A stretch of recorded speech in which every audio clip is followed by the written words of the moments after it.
এক গ্রামে এক সৎ ও পরিশ্রমী তরুণ ছিল। নাম তার ইউসুফ। ছোটবেলা থেকেই সে সততার জন্য পরিচিত ছিল।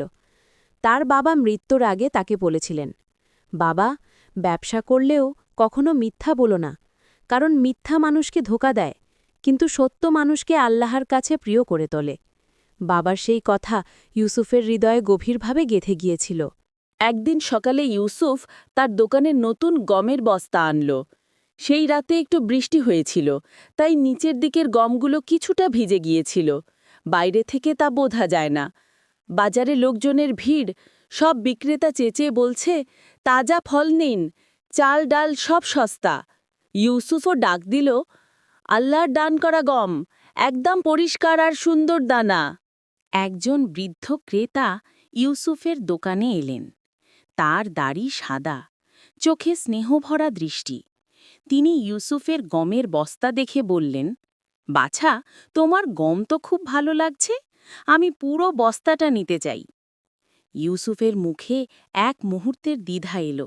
সে ভাবল, নিচের দিকের গমগুলোতে একটু ভিজে গেছে, কিন্তু বাইরে থেকে কেউ বুঝবে না। যদি আমি এখন চুপ থাকি, সহজেই বিক্রি হয়ে যাবে।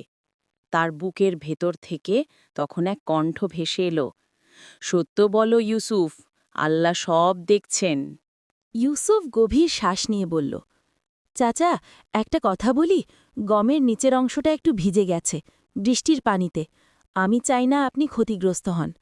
বৃদ্ধ কিছুক্ষণ নীরবে তাকিয়ে রইলেন, তারপর মুচকি হেসে বললেন, বাছা, তুমি চাইলে সহজেই এটা লুকিয়ে বিক্রি করতে পারতে, কিন্তু তুমি সত্য বললে, আল্লাহ নিশ্চয়ই তোমার ব্যবসায় বরকত দেবেন। বৃদ্ধ সেই গম আগের দামেই কিনে নিলেন এবং বললেন, আমি অনেক বছর ব্যবসা করেছি, কিন্তু এমন সততার মানুষ এখন খুব কম দেখা যায়। বৃদ্ধ চলে যাওয়ার পর একে একে আরও দুইজন নতুন ক্রেতা ইউসুফের দোকানে এলো। তারা বলল, তুমি সেই সৎ ছেলেটা, তাই না? আমাদেরকেও একটু গম দিও।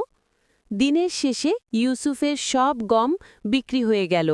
সে মাথা নিচু করে আল্লাহর কাছে কেঁদে বলল, হে আল্লাহ, আমি যদি মিথ্যা বলতাম হয়তো কিছু টাকা পেতাম, কিন্তু তুমি আমাকে বরকত, সম্মান আর তৃপ্তি সবই দিলে। রাসূলুল্লাহ সাল্লাল্লাহু আলাইহি ওয়াসাল্লাম বলেছেন, যে বিক্রির সময় সত্য বলে এবং প্রতারণা করে না, আল্লাহ তার ব্যবসায় বরকত দেন, আর যে মিথ্যা বলে তার ব্যবসার বরকত নষ্ট হয়ে যায়। সহিহ বুখারী, হাদিস নং 2079। শিক্ষা: সতবাদী মানুষ কখনো ক্ষতিগ্রস্ত হয় না। আল্লাহ সেই ব্যক্তিকে ভালোবাসেন যে সততার সঙ্গে জীবনযাপন করে। মিথ্যা দিয়ে সাময়িক লাভ হলেও তা কখনো স্থায়ী সুখ দেয় না। সততা হল আল্লাহ বরকতের চাবি।